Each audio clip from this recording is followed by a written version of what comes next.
izzivi, s katerimi se sooča kmetijstvo v Šaleško-Savinjski regiji in kako kmetijstvo še dodatno spodbuditi v smer krožnega gospodarstva, je bila rdeča nit drugega evropskega pogovora, ki ga je na temo o priložnostih šaleško-savinjskega kmetijstva v krožnem gospodarstvu organiziral evropski poslanec Franc Bogovič v Velenju.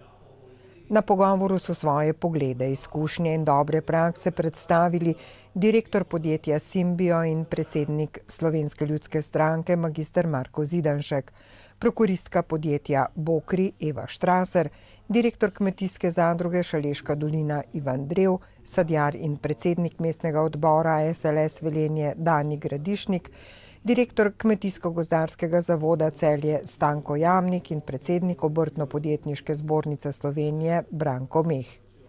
Evropski poslanec Franc Bogovič, nekdanji minister za kmetijstvo in okolje, sedaj pa aktiven član odbora Evropskega parlamenta za kmetijstvo in razvoj podeželja, je uvodoma predstavil osnovni pomen krožnega gospodarstva in njegove cilje. Krožno gospodarstvo je sedaj tak izraz, ki se zelo veliko uporablja. Kmetijstvo je tisto, ki krožno gospodarstvo, zapravi, da viri krožijo in da se čim večkrat uporabijo, upoštevalo že skozi stoletja, tisočletja, sicer ne bi bilo človeštva. In tudi sicer je teh naravnih virov največ kmetijstvo, gozdarstvo. Prihajajo pa sedaj tudi nova področja, tako je na primer področje odpadkov, eno tistih, ki se iz prejšnje doktrine, da se odpadki zavržejo, da se odložijo, sedaj tudi z paketi zakonodajnimi vedno bolj strmi k predelavi, ponovni snovni izrabi in podobno. In tako je tu sedaj celotna filozofija zavedati se, da so viri omejeni, da moramo za viri zelo racionalno ravnati in iz prejšnjega tako imenovanega linearnega gospodarstva preiti v gospodarstvo, kjer isti vir večkrat uporabimo in ga ne zavržemo. In to je v bistvu zdaj ta osnovni koncept. Znotraj tega koncepta, pa kot sem že dejal, prihajajo sedaj razna nova področja in na področju kmetijstva je na primer vedno več teh raziskav, ko se iz naravnih materialov pridobivajo materiali, ki so se prej dobivali iz fosilnih. Na primer bioplastika, kot eden od primerov, ki ga tudi danes tu predstavljamo, je plastika, ki je iz naravnih virov pridobljena in hkrati biorazgradljiva. Zgodba je ta.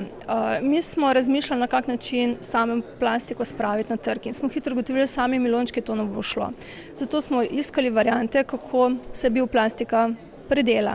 In našli smo jo v materialih, ki so primerni za industrijsko kompostiranje, kaj pomeni, da naši izdelki grejo med biološke odpadke, se odpeljejo na odlagališča in dejansko predelajo kompost. In ta kompost je za nas surovina za končni izdelek, kajti dali smo organski kompost v naše pakete, potem tudi bioplastične lončke s podstavki in nekaj je bilo še treba. To je bilo v našem primeru pšenica. Vsi imamo radi jutranje napitke in to pšenico si sami vzgojimo, po 10 dneh uporabimo za jutranji napitek in to je taka dobra, zdrava zgodba. Franc Bogovič je poudaril še pomen inovacij in tehnološkega razvoja tudi za kmetijsko panogo, saj verjame, da je v tehnološki modernizaciji prihodnost tudi za slovenske kmete, ki pa jih v letošnjem letu čaka nujen korak naprej na področju boljše organiziranosti kmetijskih izobraževalnih sistemov, svetovalne službe, zavodov ter samih kmetov in vseh v kmetijski panogi. Izpostavil je tudi nujnost vzpostavitve dolgoročnih in pravičnih odnosov v prehranski verigi. Tu v Velenju smo se sestali, ker je na nek način stičišče na eni strani industrije, tudi če hočete premogovništva, energetike, na obrobju pa živijo in delujejo močne kmetijske panoge, kot je govedoreja, pridelava mleka, pridelava govedi, sadjarstvo.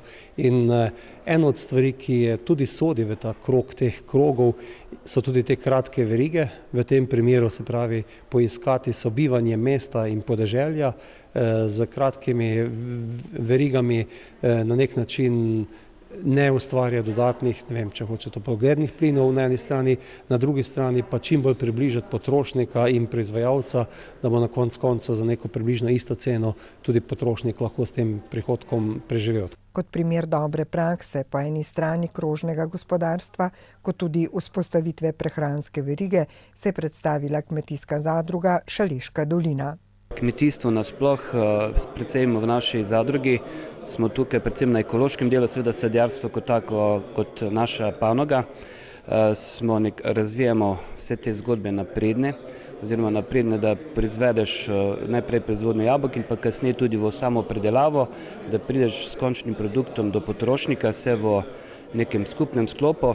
Seveda mi peljamo pa tudi zgodbe na tem ekološkem delu, od kmeta do klavnice in pa seveda potem tudi do potrošnika. Vse nekako tak krog sklepamo v zadrugi in moram reči, da smo v zadnjem času kar precej uspešni. Sadjarji ocenjujejo, da prehod v krožno gospodarjenje pomeni dražjo pridelavo in da bo za približevanje temu cilju potrebno zavedanje slehernega posameznika. Ko bo potrošnik ponotranjil ta model gospodarstva, bomo tudi kmetje pripravljeni in bo na trgu velika količina visoko kvalitetne hrane, ki bojo pridelane z uporabo tehnologij, ki odgovorno ravnajo z viri, kot so voda, zemljišča, odpadki in pa energija. Čisto konkretno to pomeni, da iz naših sadovnjakov razen pridelka jabolk druga organska masa ne odhaja ven, vse se zmulči in ostaja v tleh. Velik vidik pri tem krožnem gospodarstvu je tudi embalaža in na naši kmetiji preko 80, že blizu 90% embalaže uporabljamo trajne embalaže oziroma embalaže za večkratno uporabo.